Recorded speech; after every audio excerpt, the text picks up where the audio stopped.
Hi everyone, my name is Sydney and today we are going to be talking about Again But Better by Riccio. And oh my god, I am so excited to talk about this book today and I hope you guys like my little watermelon reference. Riccio has been a booktuber I have been following for maybe 6 years now, maybe even longer than that. And she was the first booktuber I ever followed. She was the person who got me into making these book talks myself. She was the first person who enabled me to see that my opinion is valid. Every single person's opinion is valid. So why not express it, whether it's good or bad? She also really made me see how wonderful it is to be a bookworm. A lot of us, when we were younger, we were shunned for reading. We were labelled in a negative way as a nerd or weird or uncool.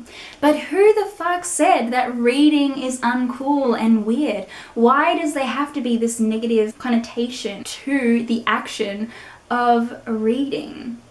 Reading is fucking wonderful, and it is honestly my most treasured and favorite hobby that I will never ever stop doing. So I am not only so proud of Christine for coming out and finally writing her own book, but I am so proud of her for having a channel which has literally changed so many people's lives. So we follow our main protagonist, Shane, and Shane goes to London to study abroad.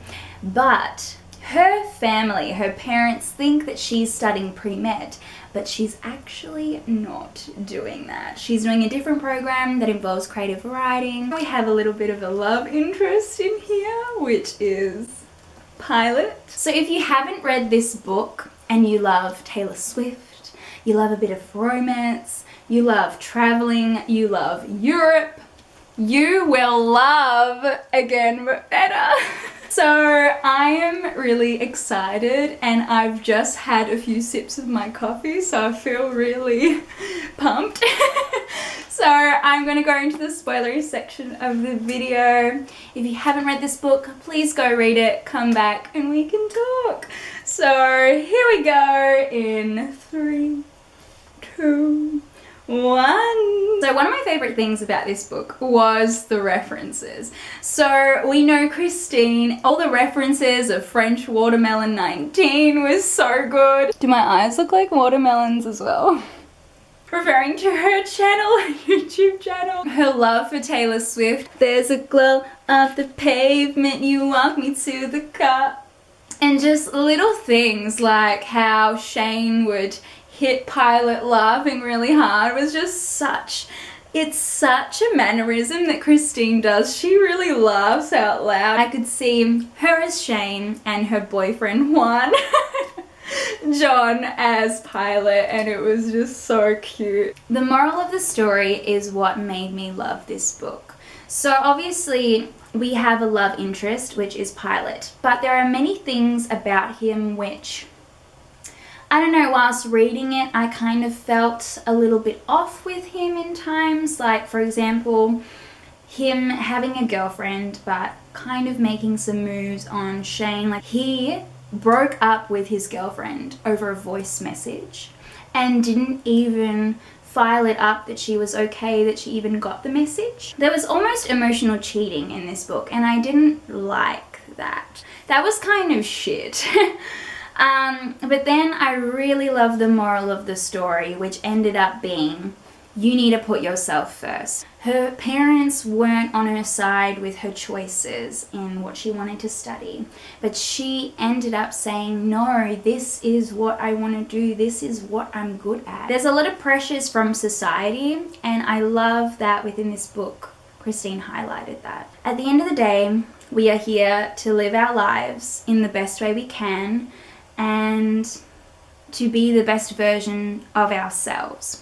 So to put this pressure on having to do something off a checklist is really silly. So we have this big plot twist of, which was really, I don't know, interesting to me. We have this big plot twist where we go back in time, and both Shane and Pilot are aware of going back in time, that they need to do everything again. It was really funny because at first I was like, oh god, this is where the book is going? That's so weird. But then it made sense towards the title of the book, and it ended up being actually a really nice way for this book to go. So, Shane's personality. I actually found that Shane was much more confident than what she seemed to be, which was really nice. And for the story to keep going, for the story to keep flowing, we need a bit of confidence from our main character to succeed and do things.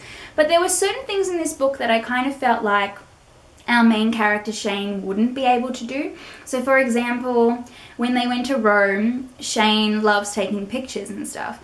But I kind of thought she would find it hard to go up to a stranger and ask a stranger to take a photo of her and Pilot, or take a photo of her and her group.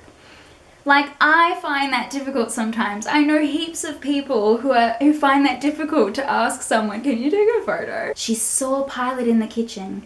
Should we go into the kitchen and talk to him? I have to talk to him.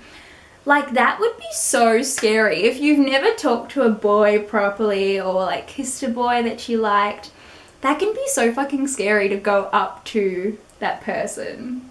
So, whilst I love how confident she ended up being, and it was just so Christine, for this character it did feel a little out of place that she was already so confident right at the beginning of the book. In ways, for a character to be shy enables more obstacles. I did think those little things could have been added growth. Something I love about this book was just how many times Shane snorts. Shane snorts so much. So another thing I really loved in this book was the whole lamppost thing. Oh my god, Christine. Of course Christine would put this in here. Lamppost. Lamppost. Oh my fucking god. This was one of my favorite bits. I just pissed myself laughing. On page 302. I wake tangled with Pilot in one of our 4 beds, his breathing still soft and even next to me. I still feel like I'm sparkling inside and out. I'm tempted to make a Twilight reference, but I refrain. I love the end of this book, how Pilot proposed to Shane, and all Shane says at the end, Pilot Pan, screw you, I'm never going to be able to top this move.